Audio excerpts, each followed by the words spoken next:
Présentation dans un schéma de prophétie de l'auteur de la Bible que je suis. Dans le schéma de prophétie suivant, qui montre l'unité de Roboam et de Jéroboam, il y a le signe d'une même chose qui est un signe prophétique qui annonce des prophéties, mais qui est simplement l'esprit de l'auteur de la Bible. L'esprit de l'auteur de la Bible que je suis.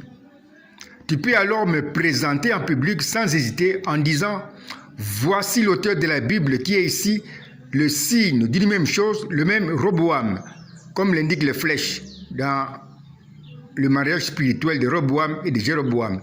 Le même Roboam qui est placé entre parenthèses à la droite de Roboam et à la droite de Jéroboam représente l'auteur de la Bible, l'esprit de prophétie, l'esprit qui a écrit ce récit biblique avant la création de ce monde.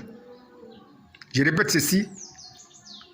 Tu peux alors me présenter en public sans hésiter en disant « Voici l'auteur de la Bible qui est ici le signe d'une même chose, le même Roboam, qui est entre parenthèses à la droite de Roboam et aussi à la droite de Jéroboam. »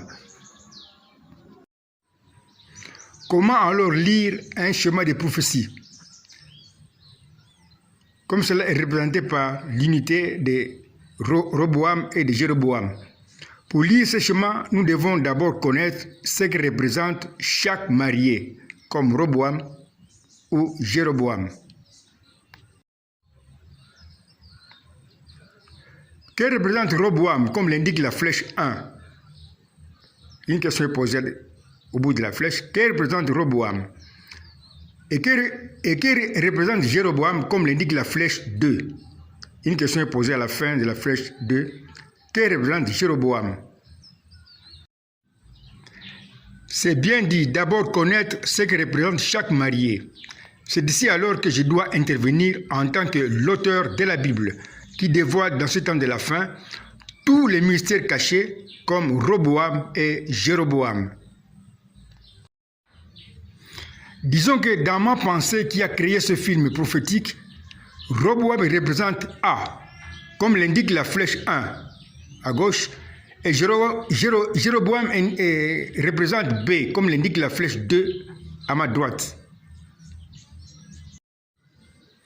Puisque les mariés Roboam et Jéroboam sont liés par un trait d'union, leurs représentants A et B doivent aussi être liés en bas comme ci-après.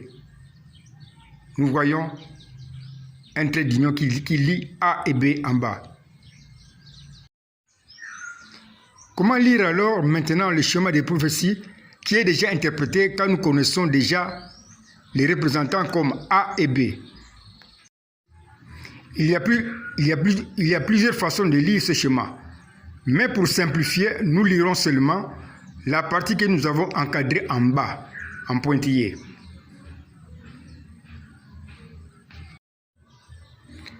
Nous lirons donc A et la partie qui sera écrite sur le trait d'union.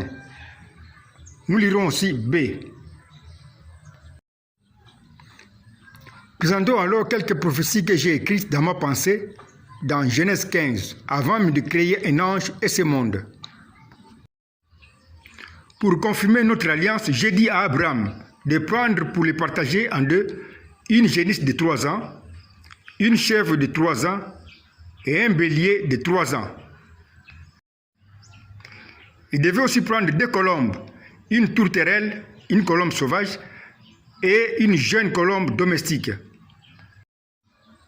Abraham va partager les 3 animaux et va laisser les oiseaux qui étaient liés, qu'il va ensuite libérer. Dans la vision naturelle, c'est-à-dire selon la façon des hommes de voir les choses avec leurs yeux naturels, les 3 animaux ci-après sont bien différents. Une génisse de 3 ans, une chèvre de 3 ans, un bélier de 3 ans. Les hommes ont raison. Je leur donne alors 10 points sur 10 pour leur façon de voir les choses qui sont différentes. Mais dans ma vision spirituelle, je regarde toujours au signe d'une même chose qui appartient aux choses qui sont différentes. Comme dans le cas des 3 animaux suivants.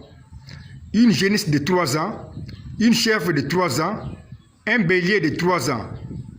Je regarde ici au signe de même âge de 3 ans qui devient alors le pasteur, signe de l'unité qui unit ou marie ces choses qui sont différentes. Comme ci-après, nous avons un schéma qui nous montre le mariage de la génisse, de la chèvre et du bélier, avec comme signe de mariage, avec comme pasteur signe de l'unité, le même âge de 3 ans.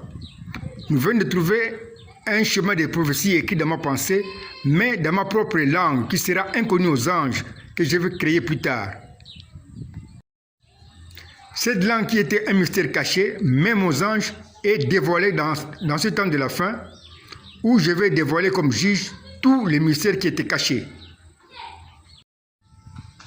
La génisse représente le Messie qui va à sa première venue porter pour la première fois comme une génisse le poids, mais qui sera le poids du péché qui donne la mort à son peuple.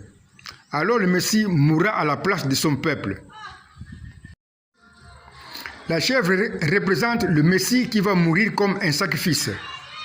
Le bélier représente le Messie qui sera le bélier qui va donner un terrible coup de tête de bélier à la porte du ciel qui était fermée depuis le péché d'Adam. Je vais donc ouvrir en tant que bélier la porte du ciel, mais au prix de ma tête. Autrement dit, je vais mettre ma tête au prix ou en jeu pour ouvrir la porte du ciel. Autrefois, les guerriers de l'ancien temps utilisaient un tronc d'arbre surnommé le bélier. Plusieurs guerriers devaient courir avec ce bélier pour donner alors un terrible coup de tête de ce bélier tronc et enfoncer les portails d'entrée dans la ville qu'on veut envahir. Nous pouvons compléter notre chemin des prophéties comme ci-après. Nous lisons en bas. Le Messie à sa première venue va porter le poids pour la première fois comme une génisse, mais qui sera le poids du péché qui donne la mort à son peuple. Alors le Messie mourra comme un sacrifice représenté par la chèvre, parce qu'il sera le bélier qui va ouvrir avec un terrible coup de tête de bélier la porte du ciel qui était encore fermée depuis le péché d'Adam. Je répète ceci. Nous pouvons compléter notre schéma comme ci-après, dans un chemin qui montre l'unité de la génisse, de la chèvre et aussi du bélier.